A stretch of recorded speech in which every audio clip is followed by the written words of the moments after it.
Welcome to Athletes and Entrepreneurs of the Alumni Journey. I'm Rob Finkelstein, founder and CEO of Alumni Direct, where we started a platform to help athletes and other alumni network and connect with each other and tap into various resources in health and finance. But more importantly, this podcast is all about athletes transitioning out of sport, such a major issue today, financial, mental health, and we want to make a difference. And so what we do is we interview former college and professional athletes, and we talk about their journey and transition out of sports ultimately into successful business leadership and entrepreneurship. So excited today to have Steve Davis. How you doing, Steve? I'm doing great, Rob. Thanks for having me on. It's a pleasure. So Steve played football at the University of Minnesota, and he'll share with us his journey. He had some struggles coming out once he was done playing football. I mean, you can imagine you played your whole life, now you're done. So he's going to talk all about that. Got into some various areas in marketing, digital marketing. Ultimately, he landed at University of Minnesota where he's at today, and he works in advancement. He's a senior director there and working closely with helping out various alumni. More importantly, he had that entrepreneurial bug. And he said, okay, well, let me start this company. So he's the founder and CEO of Strive Higher After Sports, which again, another area which I'm really excited to hear about because a lot of different areas that Steve collaborates with other people. We've got a lot of mutual connections and just really wants to make an impact on athletes. So Steve, let's talk about growing up playing sports. How did that shape you leading up into college? Yeah, great question. I mean, as a kid, I started playing with balls and playing baseball and basketball and football early. I was like 4 years old, and my dad had a ball in my hand, and at that point, and I realized I was loving it, having fun. It became more of like a ticket for me. Like as a young kid, I had already built that identity that I was going to be a professional athlete in one way or another, whether it's baseball, basketball. Coincidentally, football wasn't really like the biggest thing for me as a kid. But once I did play and realized how great I was at it, I got MVP the first year playing, I started to play a little bit more. And for me too, it's like, growing up as a kid in the inner city of St. Louis and just thinking about what's next for me in my life, having that dream as a young kid to make it out, take care of your family, let sports be an engine that helps provide that. It gave me the motivation to put more time and energy into it. And then when high school came around, that's when I realized where my talent would really take me to that level. I thought I was going to be a basketball player, but hey, I'm only 6'2" and I'm not somebody's point guard. Baseball was my first love, but football became the main driver because it really naturally came to me. I didn't know it when I was a kid. MVP first year. But in high school, once I started to really put the pieces together and learn and develop and grow, work on my body, work on my mental, I started to really flourish in that sport. And it gave me the opportunities to go college. So that's when it really started to really blow up for me. Like, all right, this opportunity's there. So No, that's great. And did you have a particular sport that your dream? I mean, you talked about baseball. Did you want to be a major leaguer, or were you going to be an NFL player? Like, what was the dream? yeah, like I said, it was all over the place. I figured I was going to be in one of those sports. Baseball is my first love, though. I Yeah. played baseball as a kid. I looked up to guys like Ozzie Smith, Ken Griffey Jr., Barry Bonds. Those were the guys that were on TV as a kid. And I always thought I was going to be one of those guys. I was really good at it. But as I got into high school, I decided to stop playing baseball after my sophomore year because football was really starting to blow up. And I had all these college offers on the table. So I said, hey, let me pour more into this and develop myself to be prepared because this seems like to be the best route for me. Yeah, no, and you knew that. That's great. I mean, yeah. I mean, nowadays it seems like everybody's pretty much concentrating on one sport. My son played travel baseball, so like we did the whole baseball thing, and I managed a travel baseball team. But it was pretty much, little league baseball. He did everything in the beginning, but then as he got older, it just became all baseball. So I mean, I could definitely see that. So let's talk about education, the transition out of sport, and we talked a little offline about it. When you're in Minnesota, maybe more so now because you're kind of in some of the different things you're working on. Is there education beyond just that 1 day workshop or the class for athletes to go to and understand once sports are over? Yeah, I would say it has gotten way, way better.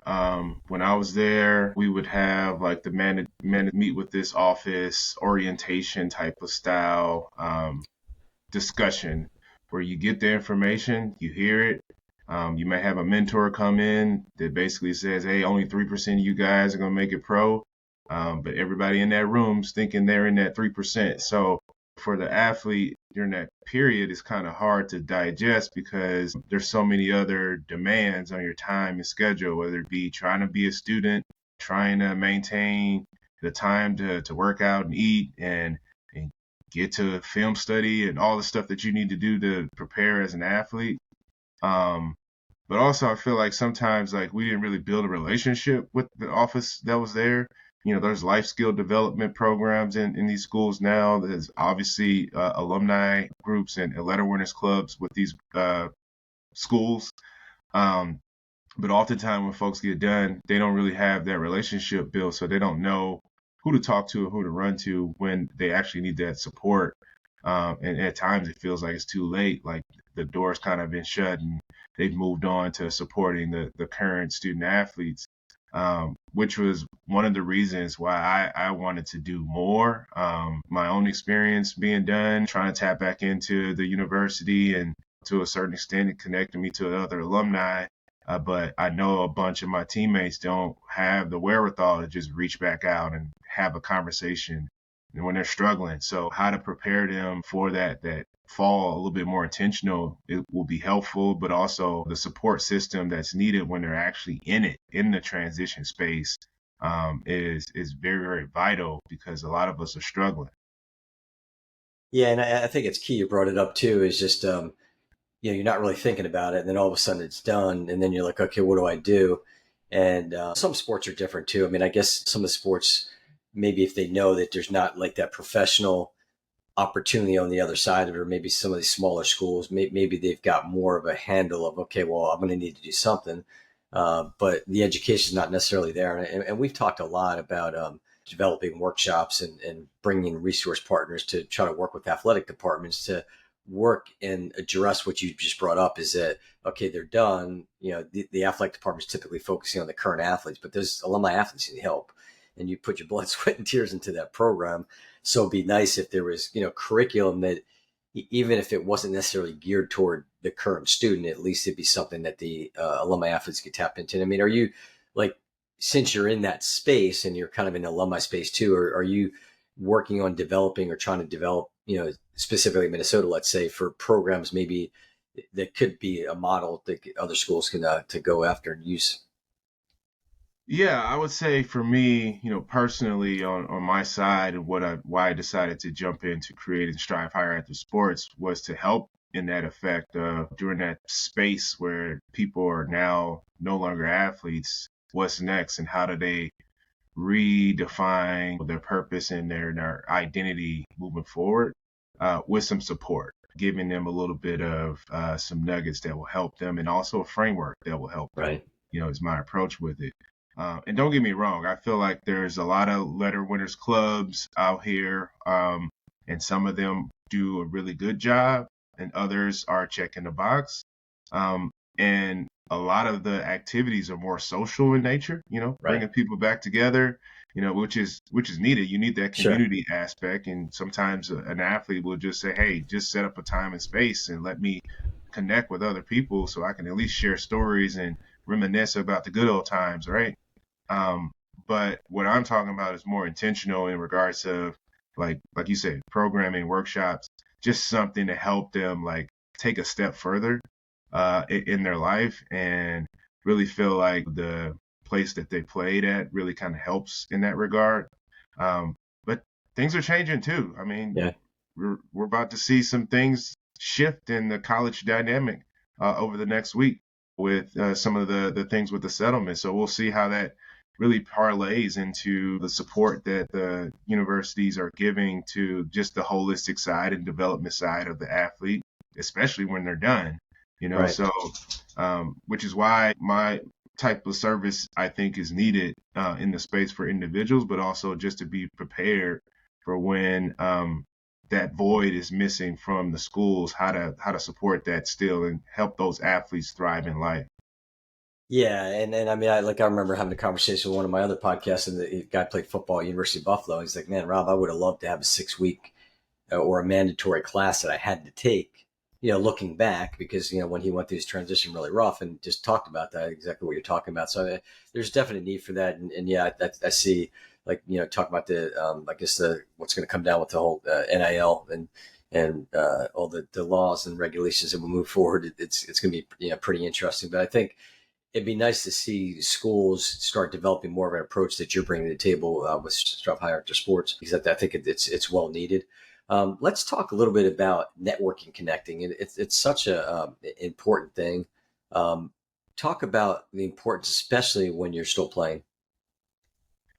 Yeah, I mean, it's funny. It's like when you're playing, you take some of this stuff for granted, but there's a lot of people that are supporting you. Your teammates, your coaches, there's academic support staff, there's mentors. There's a lot of people around you that are in your corner, and everybody's trying to help you to succeed. Um, One thing that I try to parlay with athletes is, especially while they're still playing, is like, how do you tap into that resource and that support group, that support network that you already have, and keep them connected to you, because you're going to need them when you get done, right? And just like when you're playing, they're pushing you to be the best player that you can be. They also can support you in your life and support you in all the different endeavors that you may have. So there's close knit people that you already have when you're playing that you can leverage into continue to have that support group of folks that will help encourage and push you. But then when you get out into the real world, and this is one thing that I also feel like is a void, is because you're in a secluded, team atmosphere a lot of the time. Sometimes you don't know how to engage with other people or engage with folks who are not in your group or in the same trenches as you. And then you get out to the real world and you have to go find a career, and you're navigating, talking to people who have different careers, or maybe a CEO, an executive, and you're like, I don't really know what to say to this person. I don't really know what the like parallels and commonalities are, and what can I offer outside of just being an athlete to this person. And part of that's because we haven't really been trained on how to navigate that space. And what does networking truly mean? Like, how do you actually go and have a conversation with someone and really build a relationship? It's kind of funny because over the last year, just hearing some athletes talk about going into some of these networking spaces and just sitting in the corner made me think like, well, let me help give them some tools that could be, beneficial when going in these spaces. And I think it's an intimidation factor, right? You go Yeah. in, you don't know what you don't know these people. You don't feel comfortable. You don't know how to talk about yourself because you've been playing the sport and you haven't really learned how to articulate that and what skill sets you're bringing.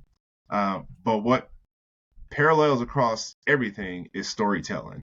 So I kind of, help athletes to really just break it down and just thinking about like who they are, right? And Right. what they've been experiencing in their life so far.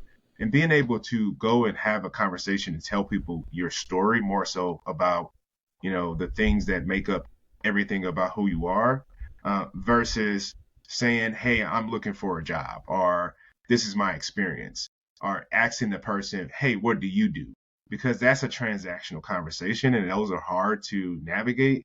And there's really no benefit out of it versus hearing somebody else's story and asking them what their story is, and getting a little bit more information. You can find some commonalities and some relatable things that actually make you want to go a little deeper and ask more questions and just be curious again. So I've been helping athletes to turn on that curiosity and approach, networking as conversations to learn about stories. Yeah, I mean, yeah, that stuff's great. I mean, I talk about that all the time too. And there is definitely the intimidation factor. A lot of them, I encourage people, start when you're in high school. I mean, you've got your teammates, you got their parents. I mean, there are people around you that want to help, and even if it's not, you might look at it and say, well, what do I have to give to them? I'm an athlete, but you've got a lot to give, and you never know. I mean, I always say it might be something that maybe their kids need help in something, and it's having that kind of a pay it forward mentality of just like, hey, I'm willing to help, and people want to help you too, and, and Right. and they'll come back as an athlete. And it's interesting because a lot of recent conversations I've had are kind of more, and you alluded to it there, is just it's kind of siloed almost sometimes by sport. Like you'll see like all the football players hang with the football players, and unless you're at that high level of superstar where you might see them all hanging out at a basketball game, football, whatever it might be, the different sports, it doesn't seem like the athletes, at least across the major sports, necessarily interact with each other. At least after college, I should say, and they're missing the boat because you brought it up there. I mean, the athletes have a similar DNA skill set, and it's really cool when you see them coming together. I do a monthly networking event for my podcast guests, and they're across all sports. I mean, you've got football, baseball, basketball, swimmers, snowboarders, MMA fighters, but when we all get together and kind of roll up our sleeves, I was a runner myself. I ran in college, cross country, distance runner. But when everybody gets together, it's like we want to help each other in our businesses, in our lives. And it's just kind of cool. And you do have that athletic affinity, so to speak, just like you would an alumni affinity from a school.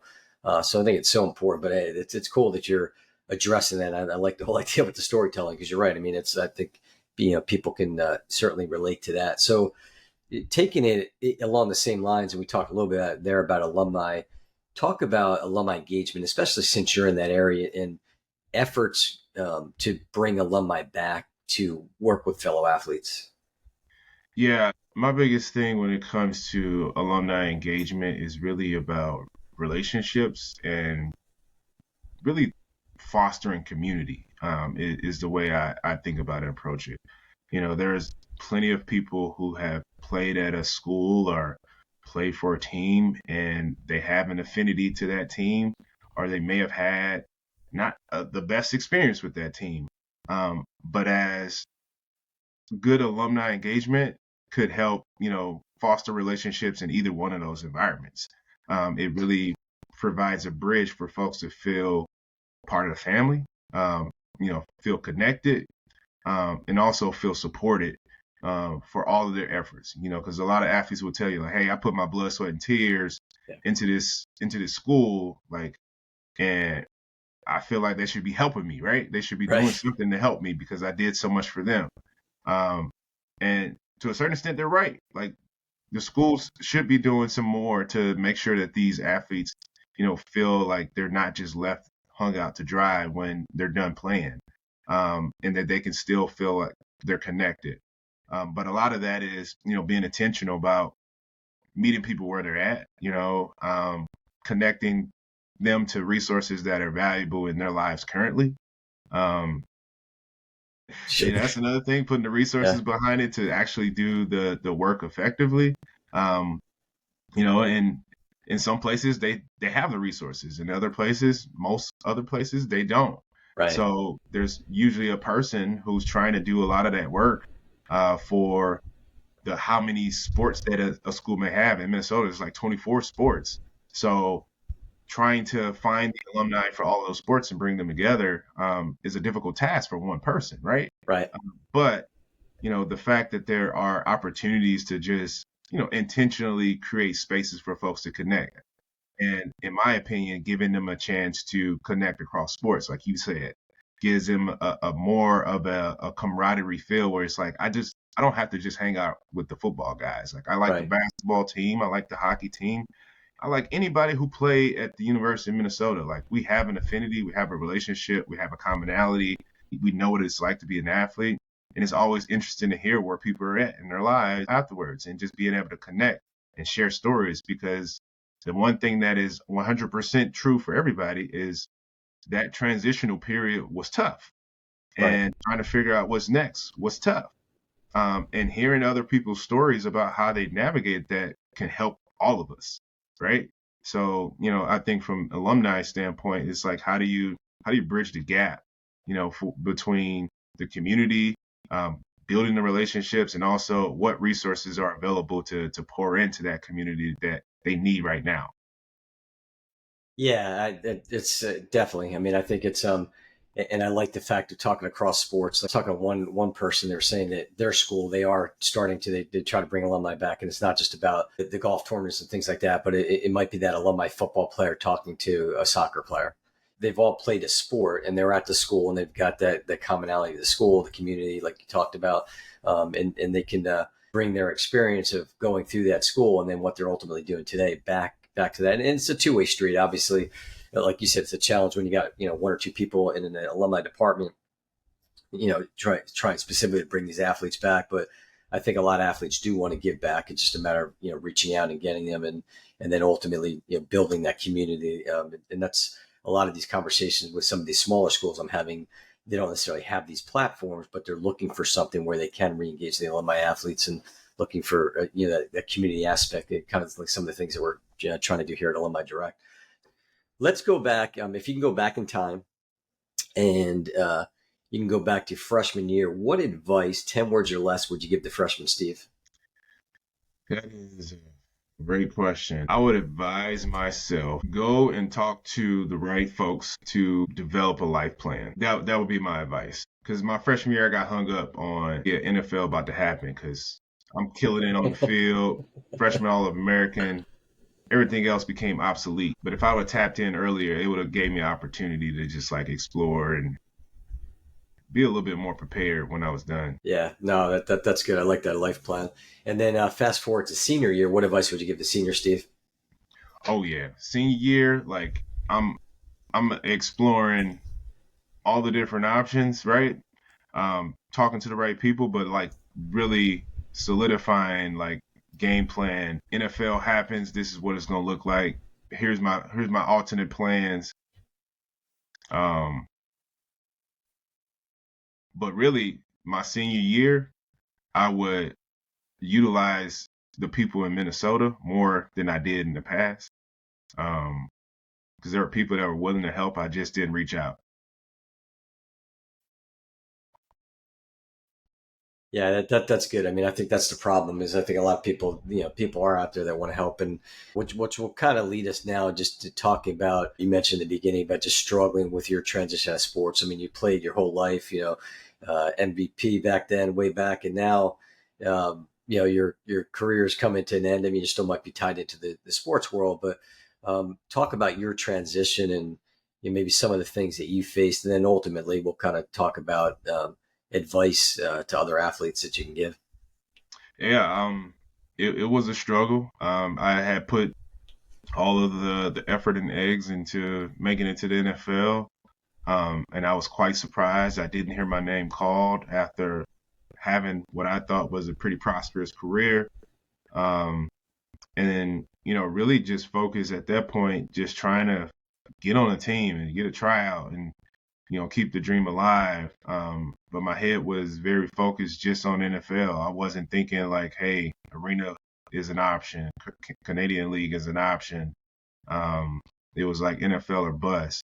Um, and I also realized at that point that maybe my mind was focused on the wrong things with it versus having like the true desire to just play in any space.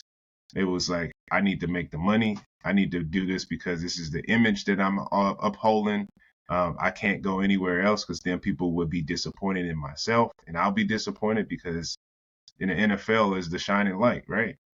Um, it didn't happen. And then I'm in the space where I'm trying to hold face, embarrassed, sad, pissed, um, and really not knowing how to process all those emotions. I truly went through a grieving process. That's what it feels like. Felt like a piece of me was gone. My identity. I felt like I lost something, lost somebody, and I didn't know how to deal with it emotionally. There was times where anger. There's times where I was sad and just started crying for no reason. There are times where I just got depressed and didn't feel like moving. But then I did give myself some strength to try and put myself out there. And I was failing a lot, trying to get a job, interviewing for numerous companies and getting no's left and right after feeling like, hey, I was just on top of the world like 6 months ago. And now nobody cares about me. That's hard to take. And being in that state for a while, just trying to figure out like how I can feel important again, chasing more of like that affirmation, before I realized like, hey, a lot of players are struggling, and we all are going through different things emotionally, um, but nobody's there to really help us. And that became like a frustration that I wanted to fix.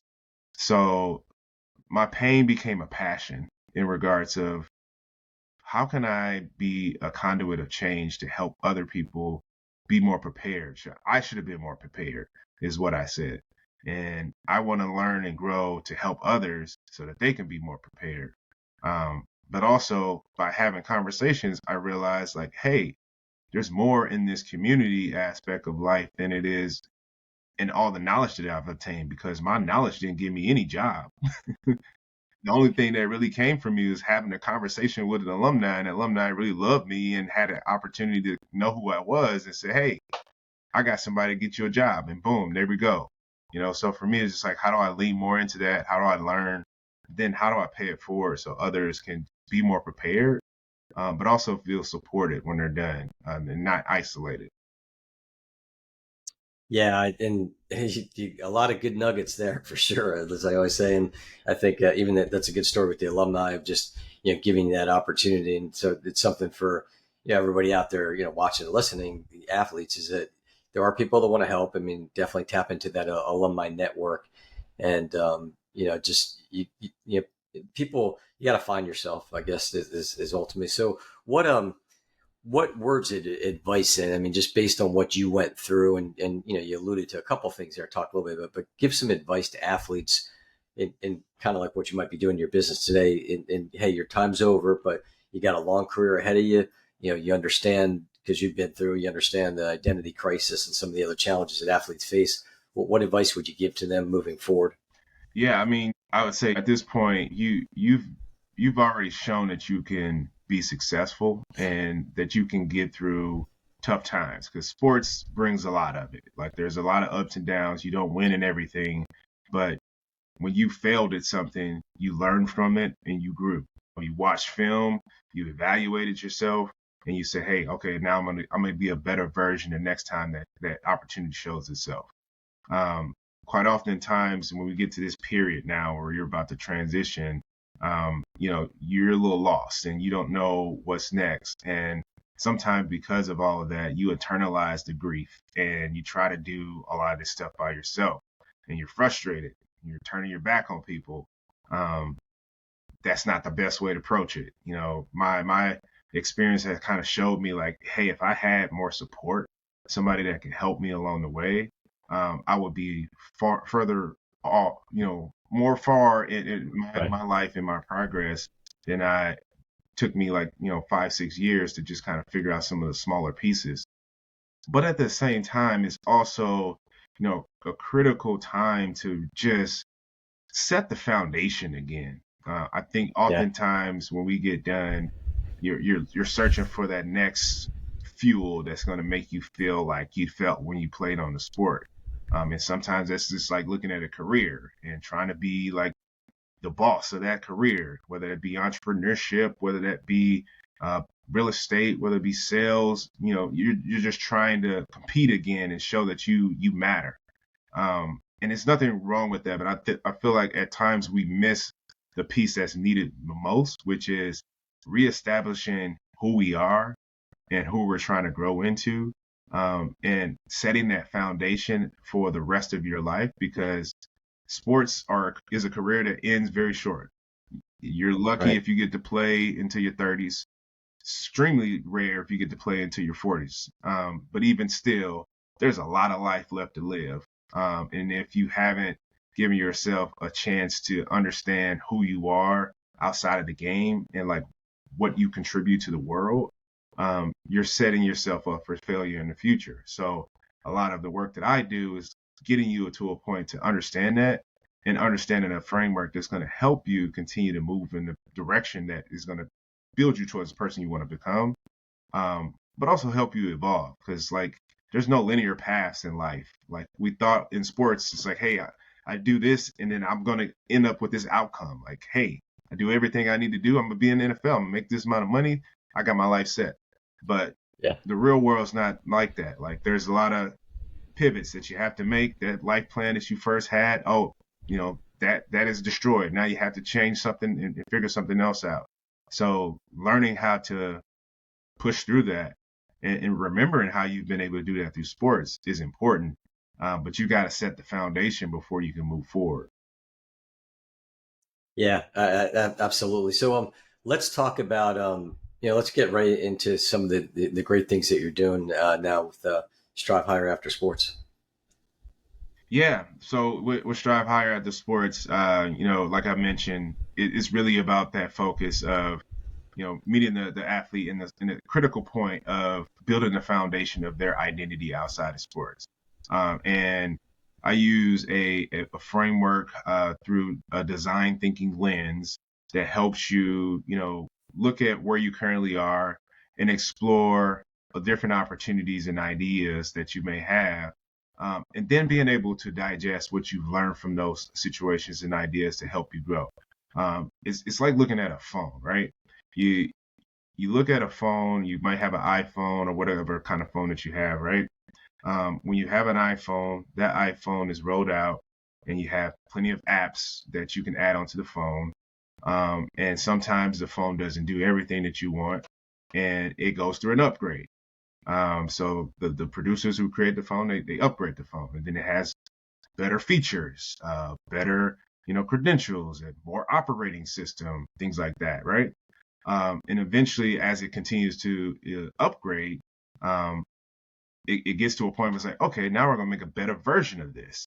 And then you get the iPhone 11 or the iPhone 12. Um, if you look at your life in a way as a designer, you have the opportunity to kind of utilize the same methodology where every day is an opportunity for you to learn, and you can upgrade. You can upgrade, your mind. You can upgrade your body. You can upgrade some of the things that you've experienced, and eventually, all those things will get you to a point where you're going to evolve into a different person. You shouldn't be the same person you were 5 years ago, right?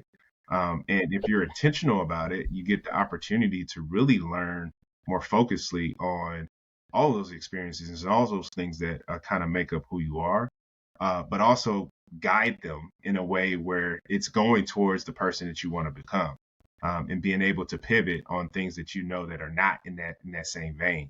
So with my coaching is really focused on helping you understand how to do that best so that you go from not knowing who you are and where you're going in life to having a purposeful, fulfilled, and more intentional direction in your life and how you're going to fulfill that. And then, who is your typical target audience? And would be the athletes just right now, like transition out of sport, or is it maybe down the road a little bit? How do you target that? Yeah, I would like to say there's like three different areas of athletes that I focus on, and the first two are the main.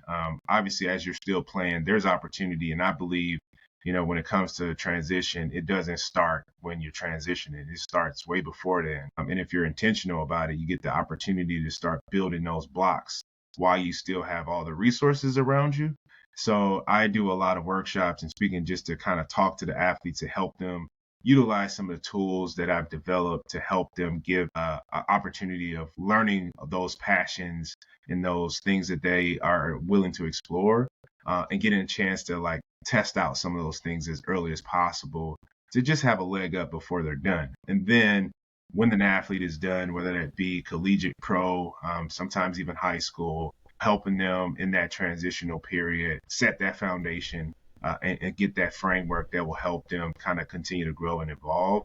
I would like to say, like, my work is foundational in the first step before jumping into the next career, because it sets the footing. It's like planting a Right. tree, right?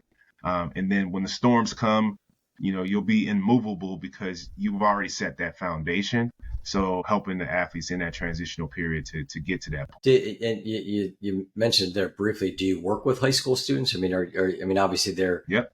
struggling too when they played their whole life. They just haven't been fortunate enough to make it to that next collegiate level or beyond. Yeah, I work with high school athletes. I'm actually doing some workshops with a few high schools and some associations, just because the identity standpoint, like I mentioned, it starts early.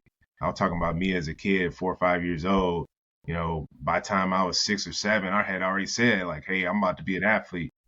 So just Right. trying to reach them at a younger age and give them an opportunity to leverage the resources and like design can help them be more equipped before the sport ends, whenever it inevitably ends. And are you working specifically like in your area and regions all over the country? Like what's how does that look? Yeah, man, that's a great question. I mean, obviously, I'm here in Minnesota, so I'm working locally with the folks here. But yeah, I'm expanding. I'm looking at opportunities of doing this work as much as I can in places that I have the capacity. Open to going to other places around the country.